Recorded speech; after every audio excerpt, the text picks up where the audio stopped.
Hello, my crafty friends. I got these signs at Hobby Lobby and they were on clearance for $1.62.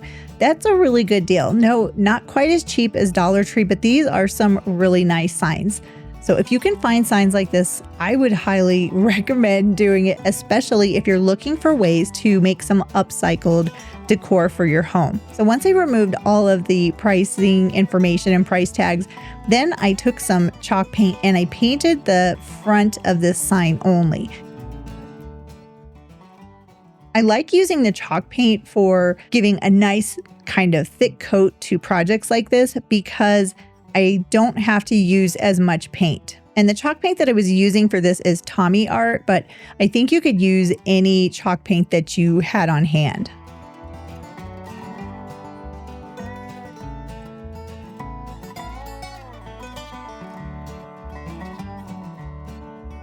It did take 2 coats of the paint, but once that was all dry, then I came back with a coat of Mod-Podge. So I'm going to show you a couple of things in this video. First, I'm going to show you how to decoupage without getting wrinkles.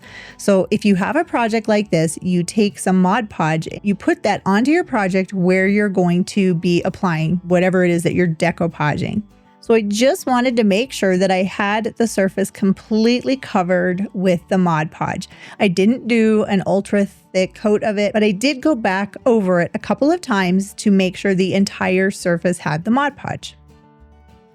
And then I set that off to dry and I found a picture that I wanted to use and I saw this and I just fell in love. This is the cutest patriotic chicken picture and I found it on Creative Fabrica. So I will leave a link in the description box below, making it easy for you to find this image.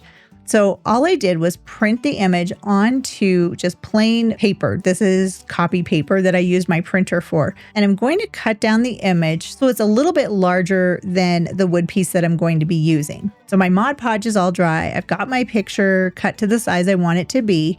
So now what I'm going to do is secure or decoupage it onto that block of wood.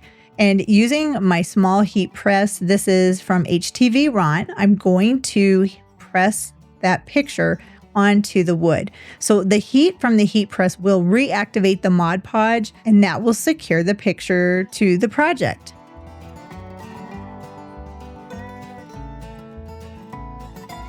I am using a Teflon sheet over top of the image to protect it. And after I went over it a couple of times with the heat press, this is the end result. But I did have the edges, they were a little bit larger than the wood for the project. So I used my hand sander and I just sanded away all of that excess paper. Look at how cool that is. I can just remove it just like that. I don't have to cut it with the scissors. Then I came back with a little bit of distressing ink and I just went around the edges to make this look like it's, one cohesive piece. And I did paint the sides of this box, so I did go over the sides with a little bit of the distressing ink as well. I like to add a little bit of the ink to the edges just to give it a little bit of something extra. Now, the one thing that I'm noticing with my picture is even though I made sure to do high quality print on my printer, the colors are just not very vibrant. I wanted to see if I could make them a little more vibrant than what they are. So I have this spray Mod-Podge and this is in a high gloss finish. And I wanted to show you how you can really just make the colors pop. So I'm just spraying on the Mod-Podge a little bit because I don't want to have any runs. And look at that. Look at the colors literally just pop off of the project. All of the chickens look a lot more vibrant. And to me, it makes this piece look like it was meant to be like this. Look at how pretty that is. And just in case you wanted to see it again, I also found this chicken print on Creative Fabrica. And look at how the colors just pop out with a coat of the spray-on Mod-Podge. I haven't tried this with the regular Mod-Podge, but with the high gloss spray, I think it looks fantastic. And I love how both of these pictures turned out.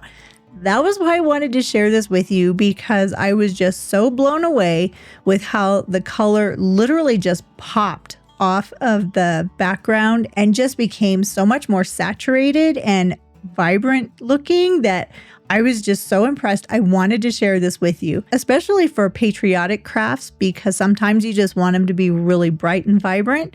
But I like all of my crafts to be bright and vibrant, and I think this is an excellent way to make that happen. I hope this was helpful for you, and I can't wait for you to try it in your own crafts. Happy crafting!